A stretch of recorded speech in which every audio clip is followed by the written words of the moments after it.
Hey everybody! In this series, I am going to teach you how to start programming. But before we do, I would like to teach you some skills that would help you become a better computer programmer. Now, when I'm starting off on how to program, I usually get asked, how did I start? And why did I get into programming?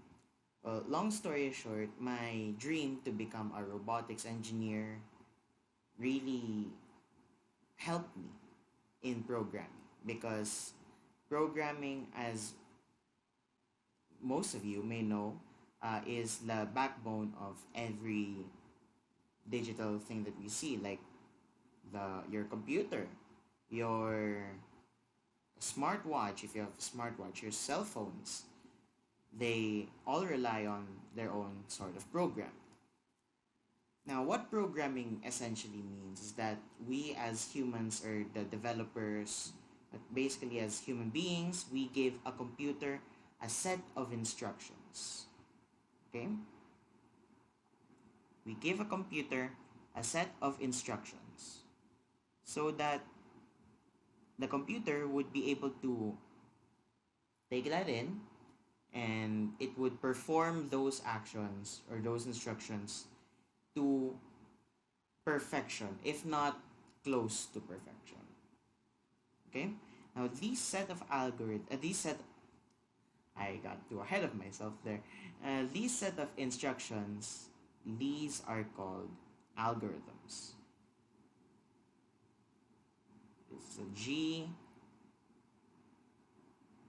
These are called algorithms. Now, algorithm, you may have heard of that word before, and you might think, algorithms is so complicated. No, algorithms is just basically a set of instructions. So, for example, waking up or your morning routine. So, my morning routine. So, let's say morning routine algorithm. Okay? Now, first, of course, I wake up. Because, of course, I need to wake up so I could start my routine.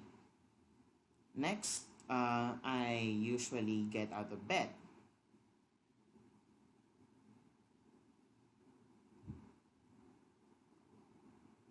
And then I scroll through my phone and check my messages. So I'll just get check messages. Okay.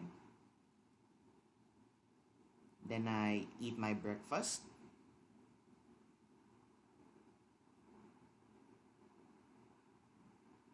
And finally, I like if it's a weekday, I go to class, or if it's a weekend, I go play some games. But uh, after I eat breakfast, I usually do what I want to do. Now, this is called an algorithm. This is already a very simple algorithm. Now, these may look like English phrases because they are, but this is really what an algorithm is. This is really what an algorithm is. It's a set of instructions, a set of commands, it's a logic flow. You could also call it a logic flow. Okay? Logic flow. Oh, and if any one of you are asking how I'm writing in OneNote right now and my hands are not seen in the video, I actually have a drawing tablet that's under my desk. It's usually how I write things down. I really like to focus more on the screen rather than the drawing tablet. But anyway, this is the logic flow. And now, as we've written down here, this is called an algorithm, right? But an algorithm can take two forms. So we could have either a pseudocode or a flowchart. Now, a pseudocode, this is an example of a pseudocode.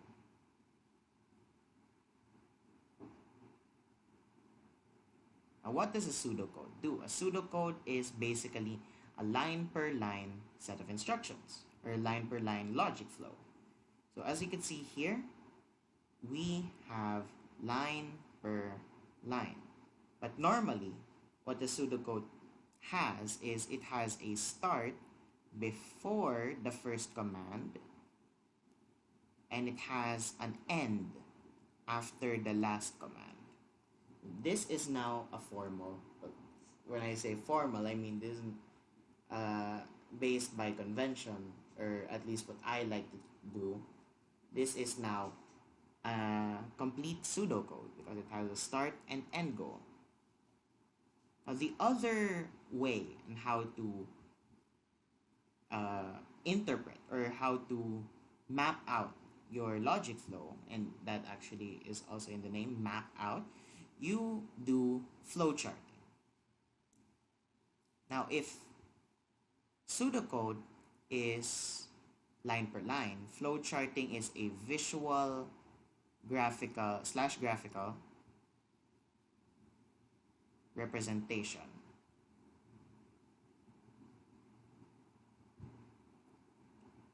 Okay? So it could either be vertical or horizontal, any which way you like. For me, I'll be doing vertical because I'm much more comfortable with vertical flowcharting. So first of all, let's try to do our morning routine, the morning routine algorithm again, but this time in a flowchart. So first of all, we always need start.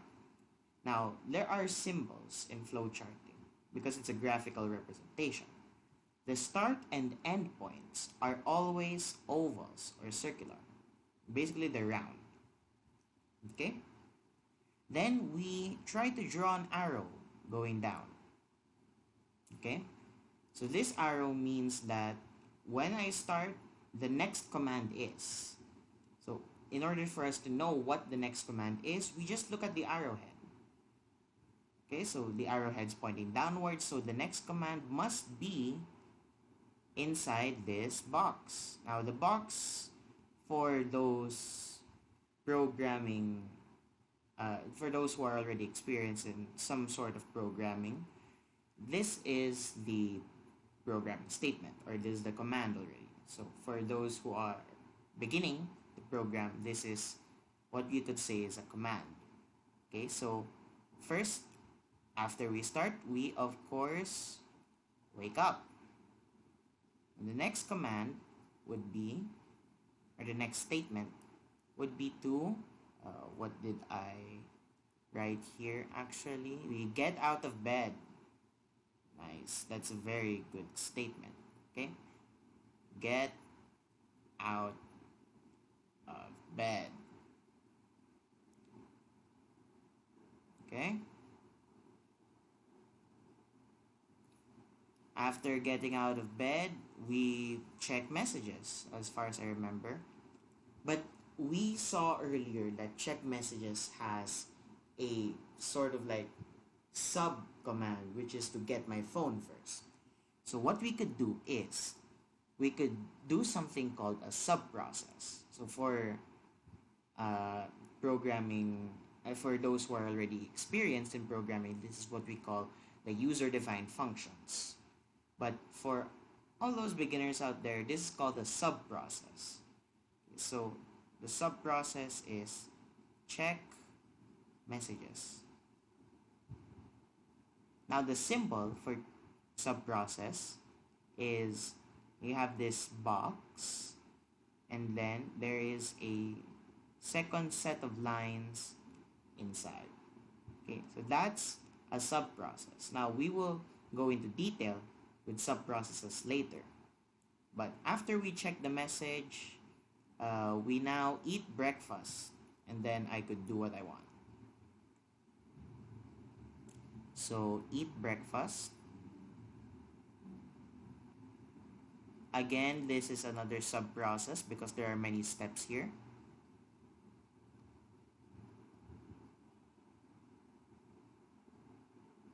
So since it's a sub-process, first draw a box, then two lines inside, and finally do whatever. I'll just say do whatever.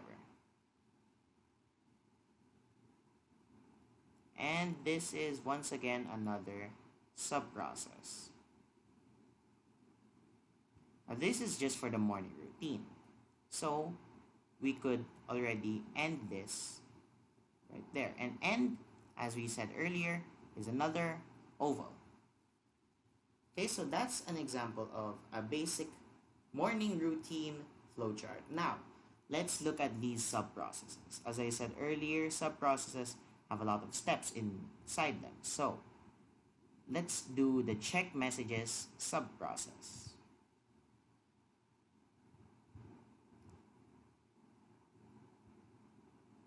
So, once again, there's a box right there.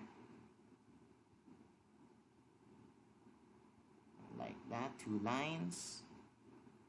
Now we make our own start function, start here. And then what we do is we get our phone first. I'll just say that it's a command because getting the phone doesn't take as much steps as checking your messages. Getting the phone and then unlock the phone. Unlock phone.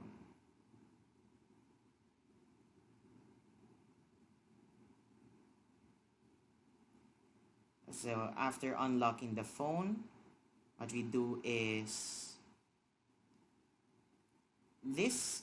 I will actually show you the conditional, like, because whenever I'm checking my messages, I usually start to get bored. Okay, so first let's just say first open Messenger and read messages. Okay, so read notifs. There, read notifs. That's a command. Now, sometimes when I read notifications, I get bored. So, I write down a question. Bored? Question mark. And then, I place a diamond as a symbol because this is what we call a condition. So, what are conditions? It's like what we say in, just like what we say in whatever you do. If I don't finish by this time, I have to do this other thing. Just the same thing. So if I'm bored, if I'm not bored, I go back to reading the notifications. Now you have to specify that I'm not bored here, that you're not bored. So there's a no here. You could actually also go back to previous commands if you're already in a condition. This is what is no, or not really if you're in a condition, but you could go back to previous commands if you want to. This is called a loop for both for both experienced and non-experienced programmers. This is what we call a loop when we try to go back to a previous command. Okay, so if I'm bored, so we have to specify that I'm already bored, so I write down yes. If I'm bored, I just end. I already go to the end. I go to the next one, which is eat breakfast, and well, that's it. Okay? So this is an example of your flowcharting and pseudocode. Now,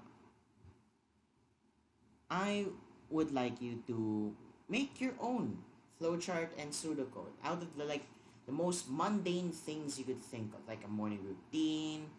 Try to flowchart and try to pseudocode your morning routine, as just like what I did earlier. Okay? But unlike what I did earlier, I suggest that all sub-processes must be mapped out, just like what I did in check messages. Not just in check messages, but if you were going to do your own, you could also have a sub-process for eating breakfast. You could also have a sub-process for doing whatever. Okay? So that ends today's episode. I hope you learned something new today.